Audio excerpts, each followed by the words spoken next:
প্রধানমন্ত্রী শেখ হাসিনা বলেছেন 15ই আগস্টের পর যারা ক্ষমতায় এসেছিল তারা দেশকে এগিয়ে নিতে পারেনি, বরং দেশে কু হয়েছে। 2009 সাল থেকে আওয়ামী লীগ টানা ক্ষমতায় থাকায় দেশের উন্নয়ন একটি স্থায়ী রূপ পেয়েছে।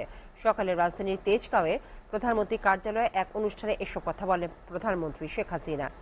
দেশের জনগণ থেকে বিচ্ছিন্ন হলে মারা যাবেন বলে মন্তব্য করে শেখ হাসিনা বলেন। আরো জানাচ্ছেন এসকে সৌরভ। রাজধানীর তেজগাঁওয়ে প্রধানমন্ত্রী কার্যালয়ে শাপলা হলে স্পেশাল সিকিউরিটি ফোর্স এসএসএফ এর 38তম প্রতিষ্ঠা বার্ষিকীর অনুষ্ঠানে যোগ দেন প্রধানমন্ত্রী শেখ হাসিনা। তিনি বলেন, সদ্য স্বাধীন বাংলাদেশ যাতে বিশ্বের বুকে মাথা উঁচু করে দাঁড়াতে পারে সেজন্য বঙ্গবন্ধু প্রতিরক্ষা নীতি প্রণয়ন সহ বিভিন্ন পদক্ষেপ নিলেও তা করতে দেওয়া হয়নি। এই সার্বভৌমত্ব রক্ষা এবং দেশকে একটা স্বাধীন জাতি হিসেবে বা স্বাধীন দেশ হিসেবে বিশ্ব দরবারে একটা সম্মানিত স্থানে নিয়ে যাওয়া, এটাই তো ছিল তার একমাত্র লক্ষ্য। কিন্তু সেই লক্ষ্য আর পূরণ করতে দেওয়া হলো না। তিনি কিন্তু দেশকে যেমন গড়ে তুলছেন সেই সাথে সশস্ত্র বাহিনীকেও গড়ে তোলার পদক্ষেপ নিয়েছিলেন। দেশের স্বাধীনতা সার্বভৌমত্ব যারা রক্ষা করবে তারা যেন সুপ্রশিক্ষিত হয়, উপযুক্ত গড়ে ওঠে, সেই পদক্ষেপটাও তিনি নিয়েছিলেন। বাংলাদেশ কাউকে আক্রমণ করবে না, তবে সার্বভৌমত্ব রক্ষায় সশস্ত্র বাহিনীকে প্রস্তুত থাকার নির্দেশনা দেন সরকার প্রধান। স্বাধীনতার সার্বভৌমত্ব, নিজেদের সক্রিয়তা, নিজেদের মর্যাদা রক্ষায়, এটাই ছিল জাতির পিতার শুধু ভাষণ, একটা নির্দেশ।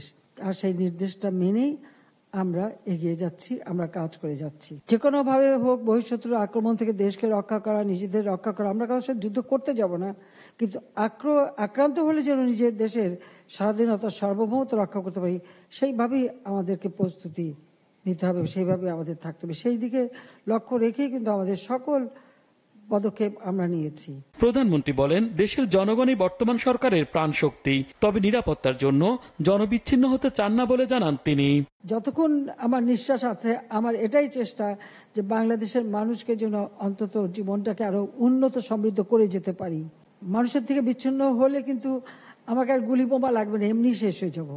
কাজে এরাই আমার প্রাণ শক্তি, এটুকু মনে রাখতে হবে। এই মানুষগুলির জন্য কিন্তু আমার রাজনীতি, এদের ভাগ্য পরিবর্তনটা করাই আমার লক্ষ্য, এদের জীবন মান উন্নত করাই আমার লক্ষ্য। কাজে এই মানুষগুলির থেকে আমি বিচ্ছিন্ন হতে পারি না, কারণ এরাই আমার সব চলার শক্তি যোগায়।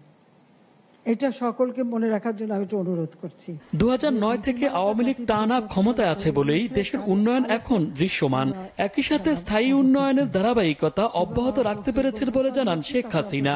2009 থেকে এ পর্যন্ত ধারাবাহিকভাবে ক্ষমতায় আছি বলে একটা সুযোগ হয়েছে যে উন্নয়নগুলি দৃশ্যমান করা এবং এগুলিকে একটা স্থায়ী উন্নয়নের ধারাটা অব্যাহত রাখতে পেরেছি। SK Sourav, STV, Dhaka.